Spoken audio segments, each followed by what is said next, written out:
Pessoal, dei start aqui na gravação de hoje.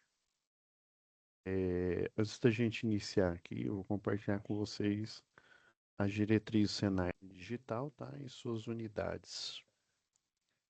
Deixa eu pegar o vídeo. Daqui a pouco compartilho a sala aqui e a gente analisa a última atividade, tá? A parte 2 aí. Agora sim. Só um minuto. Ok. Daqui a pouco a gente inicia aqui. Como aproveitar melhor sua web aula via Teams? Participar de uma web aula é mais do que entrar na chamada, é estar presente, focado e respeitando o momento de aprender. Vamos às dicas? Escolha um lugar tranquilo, bem iluminado e sem barulhos. Isso ajuda você e toda a turma a manter o foco na aula. Entre na sala alguns minutos antes do horário. Assim você consegue testar a internet, o áudio e começar a aula com calma. Sempre que possível, mantenha a câmera ligada. Isso mostra envolvimento. Mas lembre-se, esteja com roupa apropriada, em um local adequado e cuide do que aparece ao fundo. Você está em um ambiente de aprendizagem. Quer falar? Use o chat ou a função levantar a mão. Respeitar o tempo de fala do outro ajuda todo mundo a participar melhor. Evite distrações durante a aula. Feche outras abas, guarde o celular e foque no conteúdo. Esse é o seu momento de aprender. Em caso de dúvidas sobre o conteúdo, fale com seu tutor ou tutora. Para dúvidas sobre acesso ou uso da plataforma, procure um monitor. Use o AVA, ele é o seu canal direto com a equipe. Você faz parte da aula e a gente está aqui para ajudar você a aproveitar o melhor dela.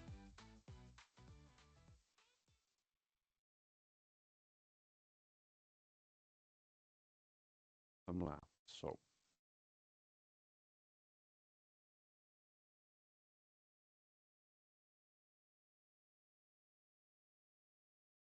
Então, semana passada tivemos aí a Semana da Indústria, tá? Por isso que essa primeira aula, ela não aconteceu, né? No lugar foi do workshop, tá? Mas, né, para vocês não ficarem prejudicados, eu deixei a aula aqui gravada, tá? Da análise tanto da atividade um, tá? Quanto da 2 parte um. Por quê? O próprio o, esse arquivo aqui em Excel, ele é o arquivo de relatório do analisador de energia, tá? Quando você coloca lá o analisador, basicamente ele é um, um watímetro, tá? Ele analisa a tensão, tá? Ele analisa a corrente, com a tensão e a corrente, você tem inclusive o fator de potência, tá? Aí isso que eu deixei nessa aula gravada aqui, essas duas análises. Inclusive, a folha de tarefa da atividade 2 são os dados que a gente utiliza para fazer a atividade um. Atividade um você faz a conta ali na mão, né? Utilizando as fórmulas aí dos procedimentos de rede aí da Agência Nacional de Energia Elétrica, né? Inclusive, na própria atividade tá a fórmula ali, a de somatório, tá? E o que que o analisa, fazer um recordar é viver aqui. O que que o analisador de energia ele faz? Ele faz o plot de toda a potência aparente que foi registrada, a potência reativa, tá? Inclusive, o ideal é que eu utilize pouca energia reativa, né? No caso lá do gerador, essa energia reativa ela é consumida para gerar campo eletromagnético. Lembra que eu falei, né, nessa aula que eu deixei gravada? O campo eletromagnético, ele é necessário, por exemplo, lá na hidrelétrica, ele é necessário, é como se fosse um elástico, né, e os elétrons fossem pedras ali, né? Você só consegue jogar um estilingue ali se você tiver um elástico para ele criar o que? Energia elástica, energia potencial ali elástica, e você jogar a pedra. Do mesmo jeito, os elétrons são as pedras e o campo eletromagnético é o elástico. Se eu não criar esse campo eletromagnético, fazendo o quê? Consumindo, eles usam um motor de corrente contínua para gerar esse campo magnético fixo. Aí na hora que o rotor da hidrelétrica ele gira, ele atravessa o campo contínuo, né? E literalmente esse campo contínuo que atravessa é como se fosse uma linha, ele puxando, aí ele cria o potencial, a energia potencial, que é a tensão, né? A tensão é uma energia potencial, ou seja, se eu não fechar o circuito, ou seja, se eu não ligar nenhuma máquina no sistema elétrico de potência, essa energia ela fica ali, tá? É igual o estilingue, né? Se eu colocar a pedra aqui, né, lá onde fica o reservatório, puxar o elástico e ficar segurando, a pedra não vai ser arremessada. Ah, professor, então quer dizer que essa energia reativa é um campo magnético mínimo que eu preciso, né? Lembra que eu até fiz aquela analogia, né? É como se dos 100% de energia que ele tem que criar, como o fator de potência é 0,92, né? Então eu preciso que desses 100% eu preciso de 8% ali para gerar esse campo eletromagnético, porque se eu não gerar o campo eletromagnético, eu não vou ter o elástico para puxar, né, para gerar potencial elétrico para os elétrons fluírem na hora que eu fecho o circuito, ou seja, na hora que eu solto a outra mão aqui do elástico da pedra, né, e ela voa. Tá? Ah, então quer dizer que eu preciso gerar, até usei aquela analogia lá do copo de chopp, né, que o pessoal utiliza aí, né? A espuma, né? Você paga tudo, né? Você paga o chopp que você bebe, caso alguém, né, beba Guaraná, então você paga o Guaraná que você bebe e aquela espuminha que sobra lá, né? Então aquela espuminha não tem jeito, ela vem. Se o garçom ele for bom, ele vai abrir a serpentina bem devagarzinho e vai gerar o mínimo de espuma. Quando você faz a correção do fator de potência, é como se você estivesse abrindo a serpentina bem devagar para ele gerar pouca espuma e eu ter a potência que realiza trabalho, que é o líquido que eu quero, né? Com essa analogia, eu acho que ficou melhor, né? Geralmente, eu não sei por que os alunos gostam mais dessa analogia aí do copo de chopp. Mas, enfim, agora, né, a gente fez o Recordar é Viver aqui da aula que eu deixei gravada semana passada. Eu vou pegar aqui.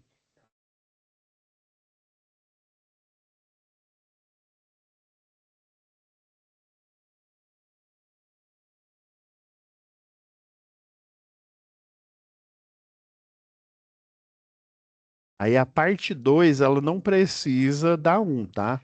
A parte 2 da atividade 2 só a parte um da atividade 2 que são os dados, né, do analisador, tá? Como eu deixei gravado aqui, eu não tinha criado a pasta de atividades.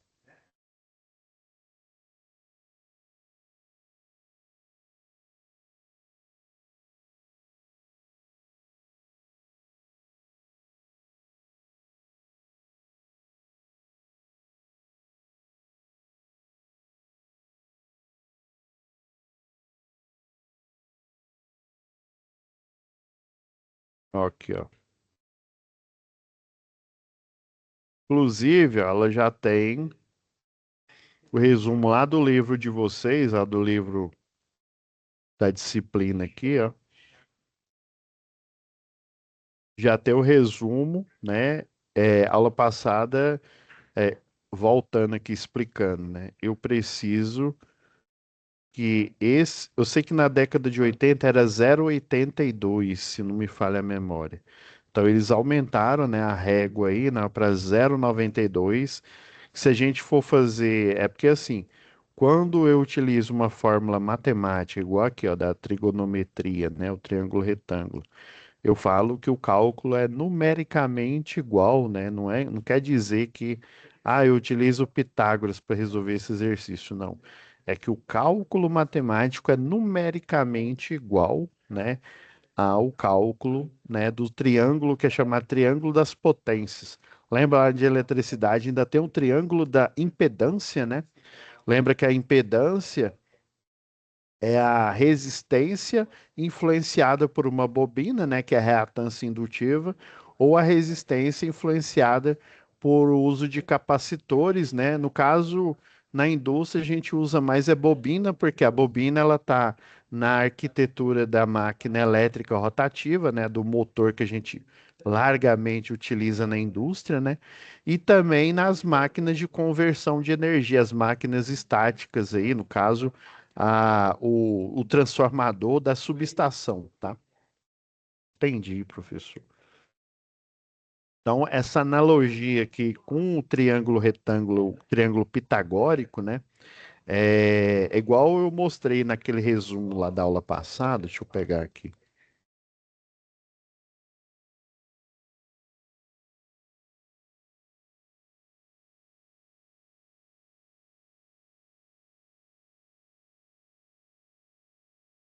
Só pegar aqui o resumo aqui. Ah, tá aqui.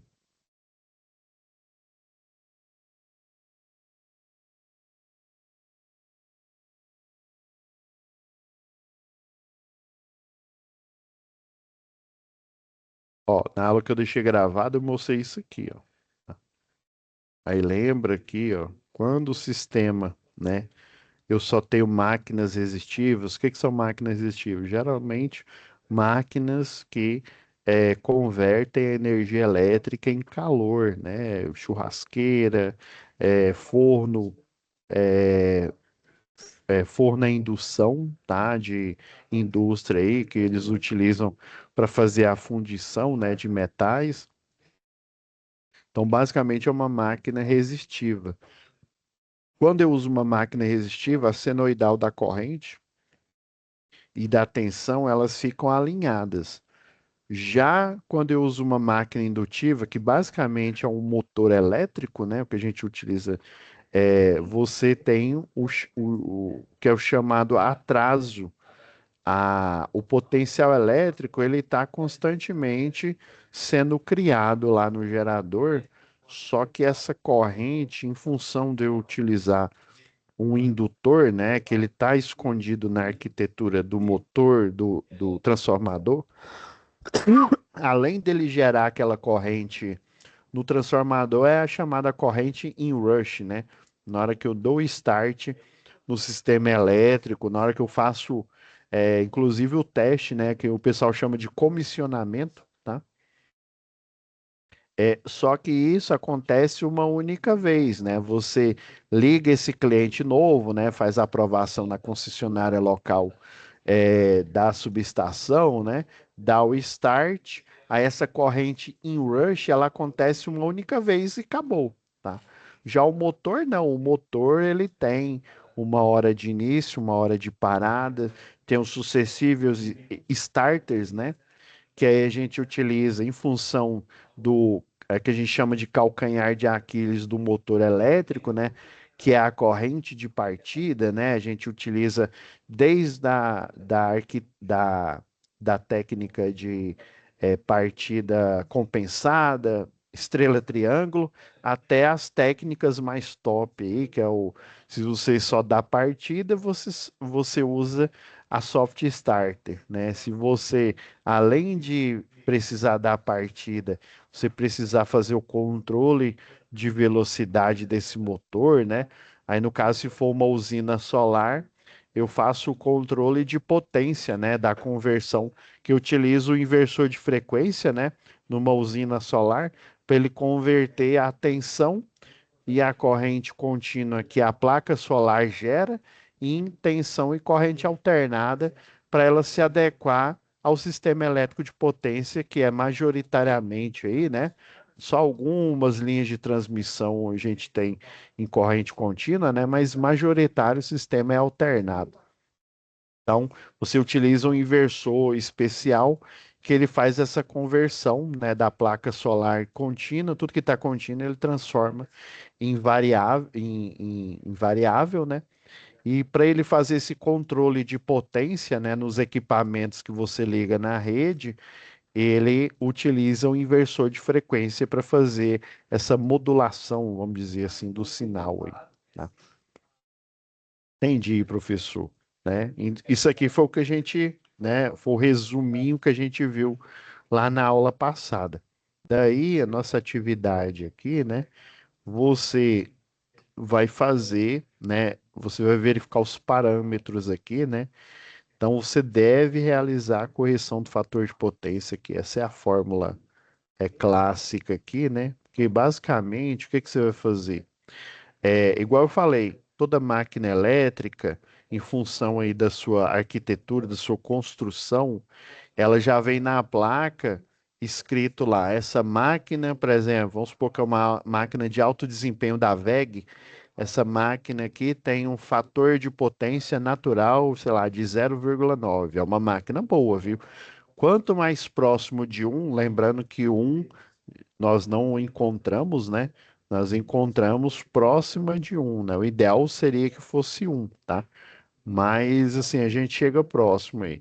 E a Agência Nacional de Energia Elétrica, igual eu falei na aula passada, ela instituiu que esse fator de potência ele tem que ser de 0,92. Se a gente fizer lá na fórmula, utilizando lá a calculadora, vou utilizar aquela clássica, que é igualzinha àquela da Cássio que a gente sempre utiliza. Essa daqui, ó, se eu pegar o arco, que no final das contas, o que que é o fator de potência? Esse número 0,9, 0, né, 0,8, é que no ciclo trigonométrico lá, por exemplo, o cosseno é o eixo que seria o eixo do x, né? E o seno é o que seria o eixo das abscissas, né? É o eixo y, tá? Aí, basicamente, quando eu tenho um certo ângulo, que é o ângulo que ela recomenda, né? Ele vai dar aproximadamente 23 graus, né? Aí na calculadora, se eu pegar a segunda função, a shift, né? Tá vendo aqui? Shift cosseno, eu vou ter o arco cosseno, tá?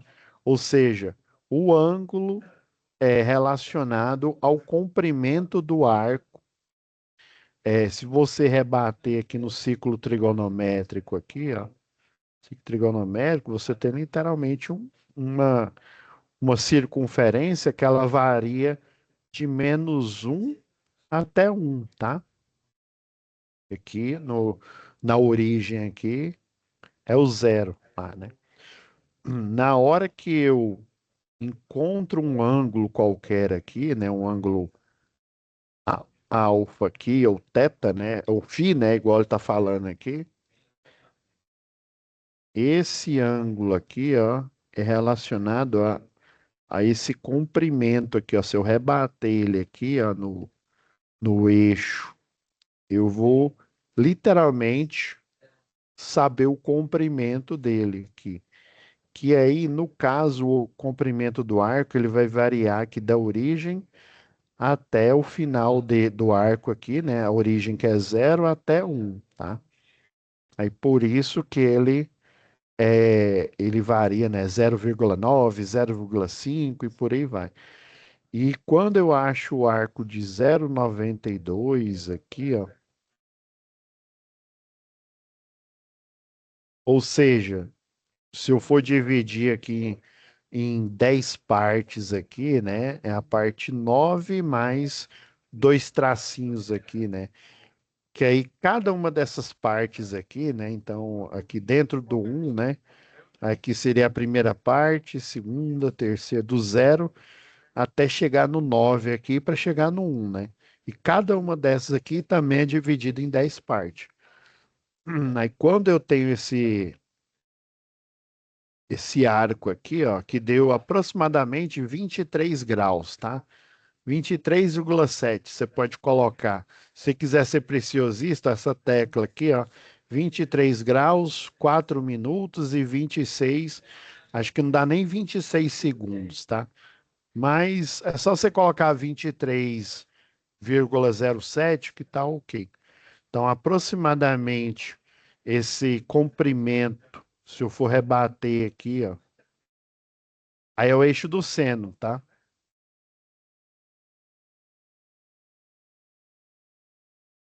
Ah, não, esse é o cosseno, né? Então, eu vou rebater aqui, ó. Os 23 graus aqui, ó. Aqui seria o ângulo de 23 graus, ó.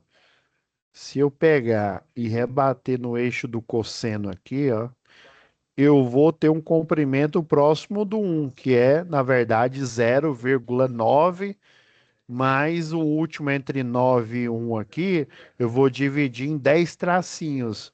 Então é o nono traço maior aqui, né?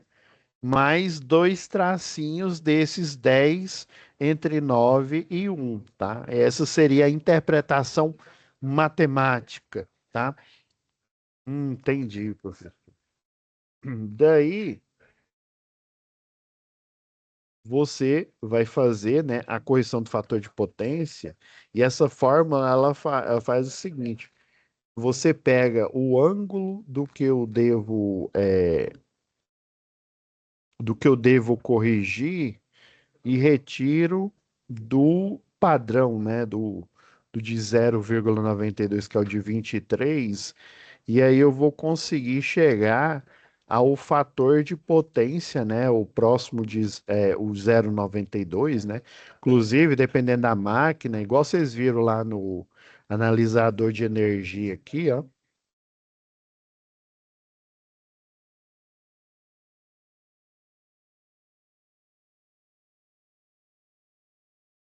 Inclusive há no, na parte um do exercício passado, ó, há momentos, o analisador de energia, na verdade, ele vai chegar, é porque na tarefa a gente retira alguns resultados aqui, ó. Vocês vão ver aqui, ó, nessa hora aqui, ó, entre a hora 7 e a hora 8, ele registrou um fator de potência de 0,93, quer dizer que foi corrigido, tá? Só nesses aqui, ó, inclusive para o cálculo, é interessante eu pegar o menor fator de potência que foi registrado, é, vamos dizer assim, mais próximo de zero, né? Quanto mais próximo de zero, ele está consumindo muita energia para gerar campo eletromagnético, inclusive no gerador é diferente, no motor, quer dizer, né, da indústria é diferente. Eu gero corrente elétrica e essa corrente elétrica ela, né, na hora que ela faz o salto ali entre um átomo de cobre e o outro, né, se o enrolamento for de cobre, geralmente é, né, ele gera um torque ali, um vetor torque ali em lados opostos ali do motor, tá? Então, quando ele apresenta esse fator de potência muito próximo de zero aqui, esse o menor mais próximo de zero que foi registrado aqui, ó, que foi o de 0,33, ele está consumindo muita energia reativa, tá? E ele, inclusive, está com pouca eficiência. Por isso que a gente tem que fazer esse controle, né, essa correção do fator de potência, de forma, aqui, ó, por exemplo, esse 0,33 aqui, ó, quer dizer que ele está utilizando, né, ó, você tira 33, vai sobrar o quê? 60 e quer ver? É só fazer a conta aqui, ó. Ao menos 0,33. Inclusive, ó, aqui tá querendo dizer que ele, de 100%, ele só tá gerando, né? É só 33% tá gerando torque, o restante tudo campo eletromagnético aqui. O ideal é ele. Por que que ele tem que ter o de 0,92? que aí 92, vamos dizer assim, dos 100%, 92, ele gera torque na máquina, né? A máquina vai estar mais eficiente e ele vai consumir pouca potência reativa para gerar campo eletromagnético, né? Para ele fazer só há torque no motor, porque ele parte dessa potência ele consome na geração de campo eletromagnético, porque na hora que ele gera o campo eletromagnético, né, o elétron, dependendo da direção, né, lembra lá da regra da mão direita, ele vai gerar um torque tangente para cima ou tangente para baixo, fazendo com que o motor gire aí, tá? Aí, aí esse daqui ó, foi o melhor, mais próximo de 0,92 que ele assumiu. Tá certo que ele assumiu ó, 93, 92, mas eu não vou corrigir se nessa hora aqui ó, ele deu 0,93, 0,92, ou seja, tá o que eu quero, né? Então, com certeza, onde tem esses valores aqui foram as horas que foram corrigidas. Por isso que o banco de capacitor geralmente é um banco de capacitor variável, né? Ele não é fixo. E dependendo da potência que está sendo consumida naquele horário, ele vai fazer uma correção de fator de potência para sempre ele estar no nível de 0,92, pelo menos. Se ele estiver acima, ótimo, mas sempre ele vai corrigir para o 0,92 aqui, que é o que é necessário para esse próximo exercício. Daí, deixa eu abrir o outro aqui para a gente correr com a análise mais rápida aqui, ó.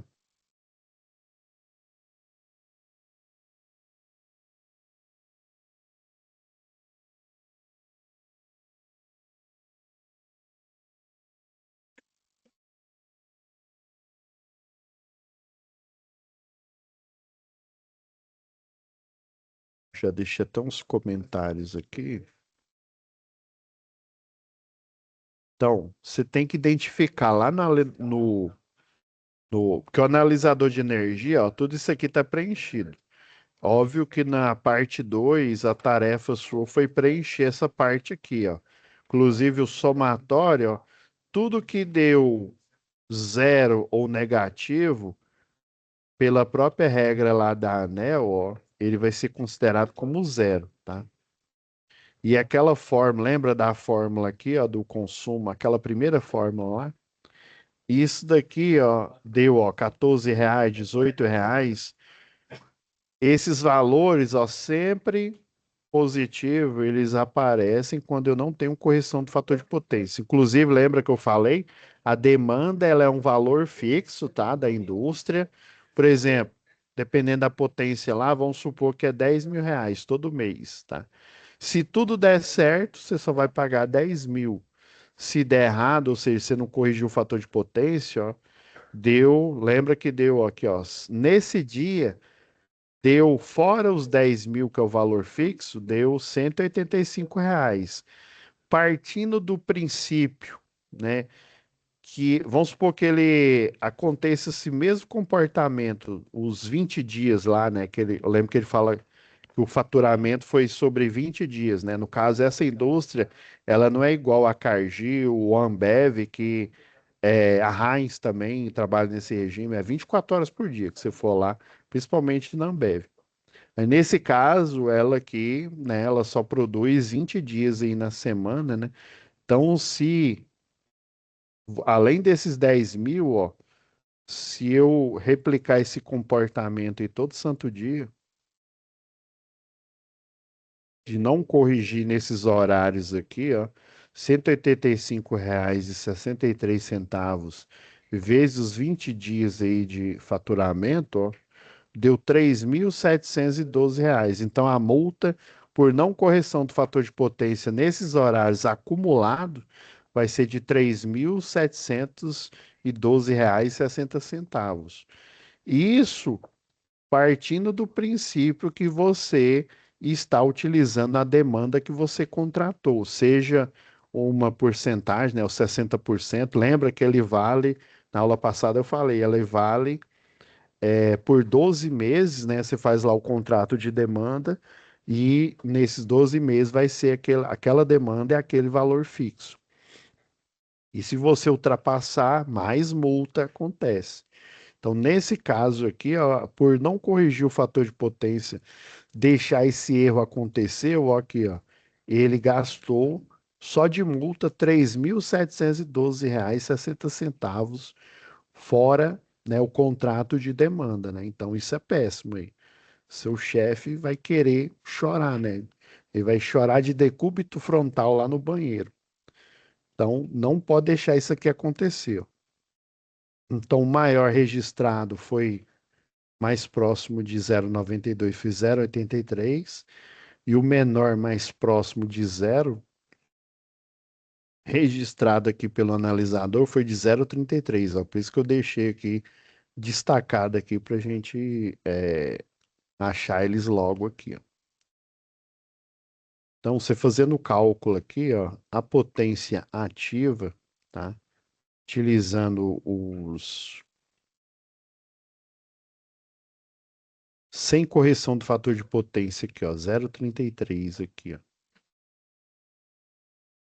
A potência ativa aqui, ó, é de 150 quilowatts, ó. Tá lá, isso é dado do exercício, tá?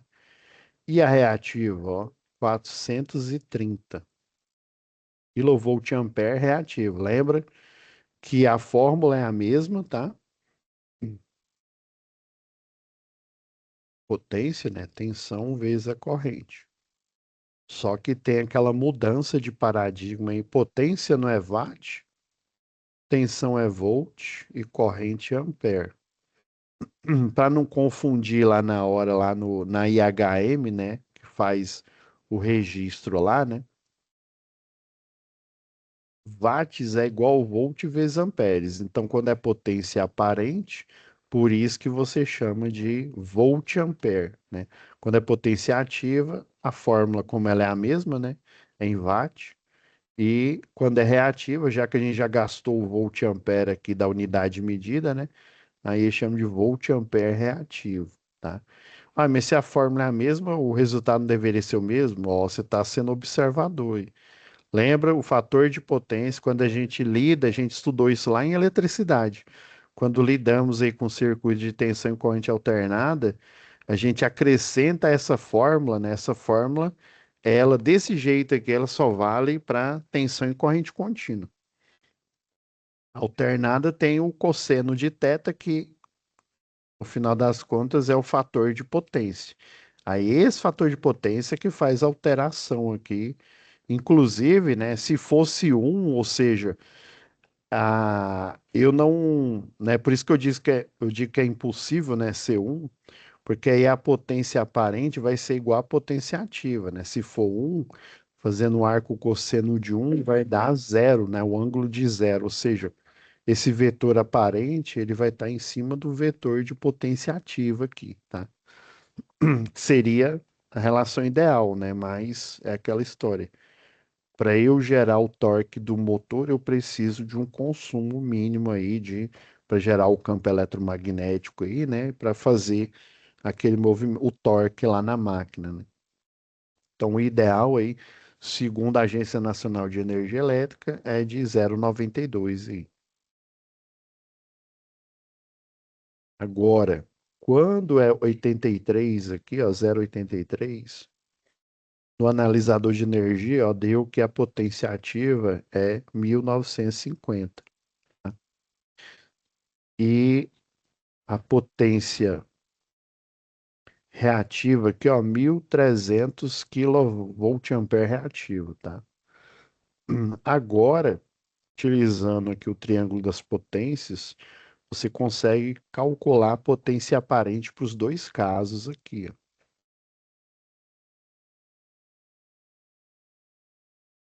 Então, para o 33, né?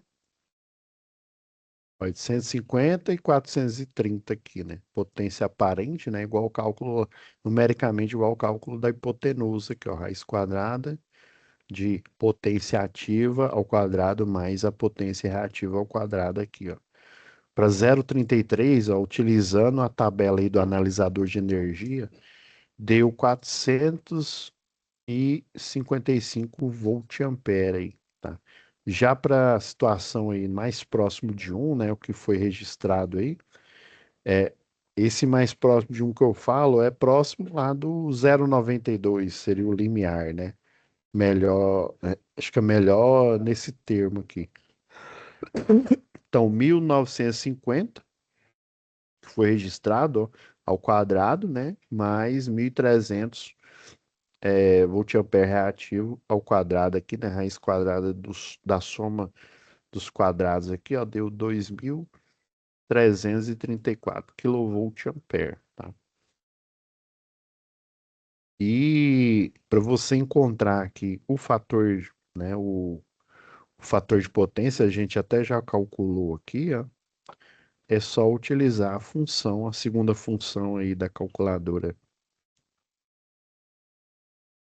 que é o arco cosseno, ó. Vamos pegar aqui o de é, 0,83, aqui, ó, ponto. Você colocar só ponto 83 também dá. É 33,9 graus, tá?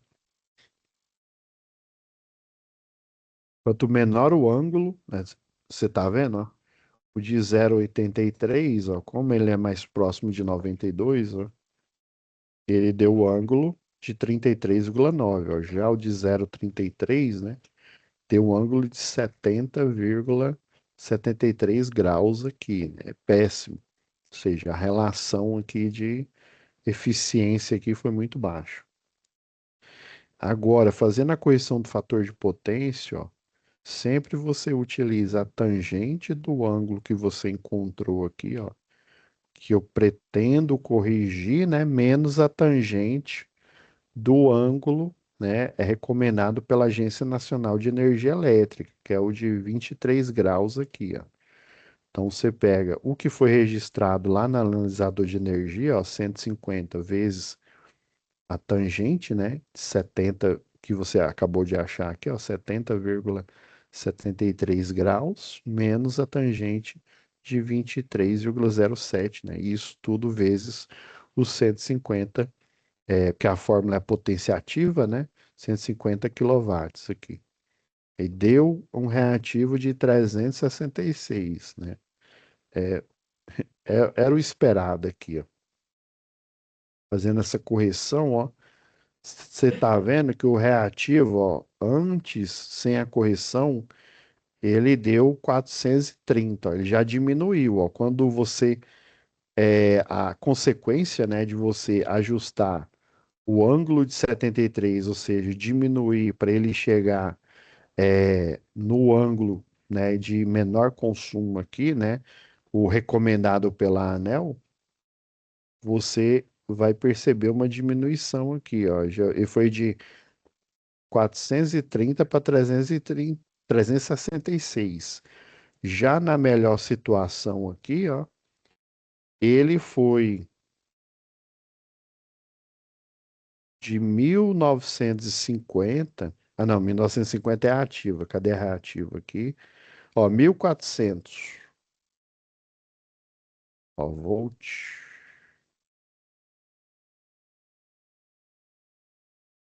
Ah, não, 1300.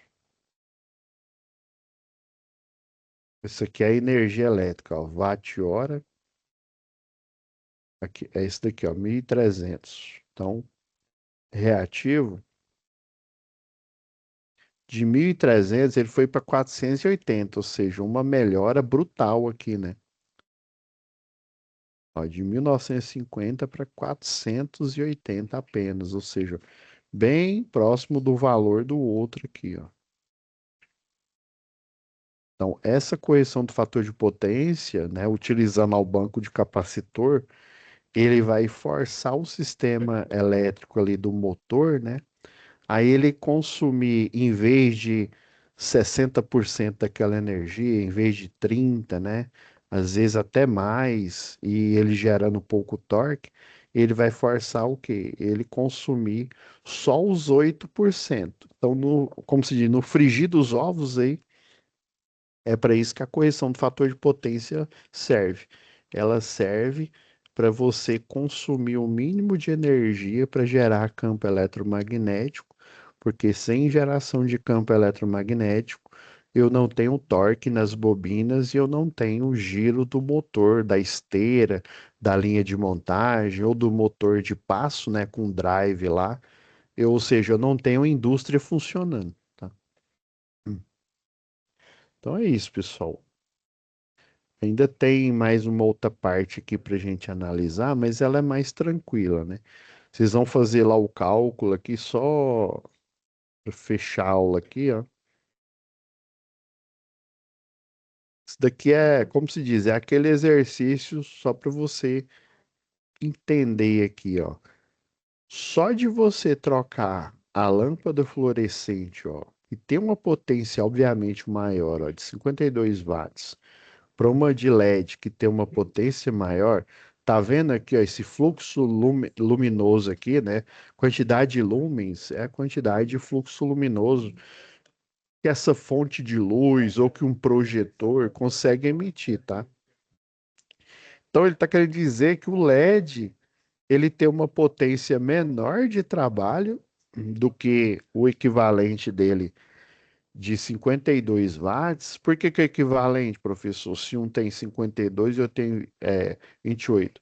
Já que a gente trata, né, a gente está tratando de fonte de luz aqui, ó, o que importa é a quantidade de lumens. Então, ambos aqui, ó, têm uma mesma quantidade de fluxo luminoso, ou seja, de 2.600 lumen. É muito forte aqui, ó. Eu tenho um projetor, esses de LED baratinho, eu tenho um de 800 lumens, tá? Ele serve mesmo só para você assistir um filme, alguma coisa. O ambiente, a sala tem que estar bem escuro ali. Quanto mais luz ele emitir, né, mais caro. Por isso que outros projetores, né, que tem os da Epson aí, né, tem 6.000 lumens, 8.000 lumens, né? Quanto mais fluxo luminoso ele emite, mais caro ele vai ser, porque ele vai ter uma fidelidade de imagem maior, né?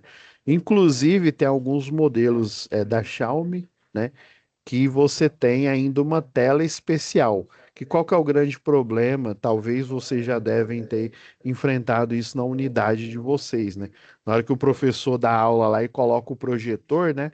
Bem na visada, em frente ao projetor, você não consegue, quem está sentado nesse ângulo, não consegue enxergar a imagem porque a lâmpada está refletindo. Se for uma parede, né, o fosco aí, até que não reflete tanto. Mas se for uma tinta ali, aquela tinta é a óleo ali, né? Ela reflete mais, tá?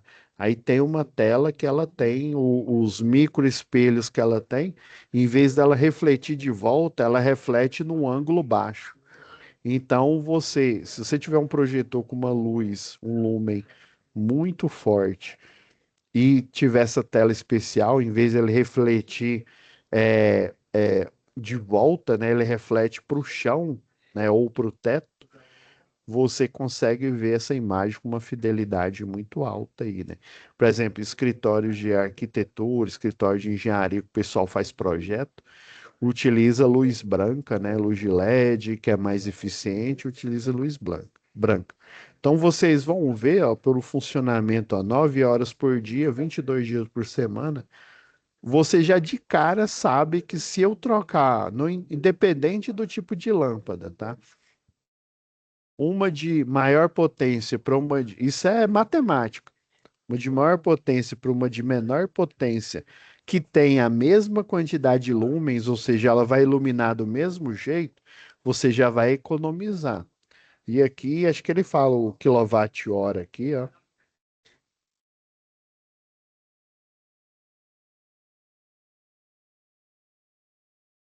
Ó, ele fala que nessa cidade fictícia, ó, quilowatt-hora é de 70, aproximadamente 72 centavos aí, tá?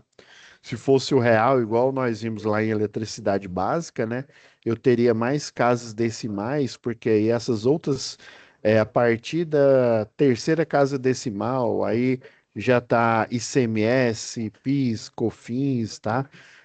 Unitário parece pouco, né? Mas no universo de vários consumidores de energia, né? Dá um dinheiro bom, viu? Então, a tarefa é essa. Você já de cara, você já sabe que isso daqui é para ter economia. De qualquer jeito é para ter economia. Mas o que eu preciso saber é quanto de economia que vai ter, tá bom? Aí essa, né? Eu só fiz uma análise, vamos dizer assim, superficial aqui.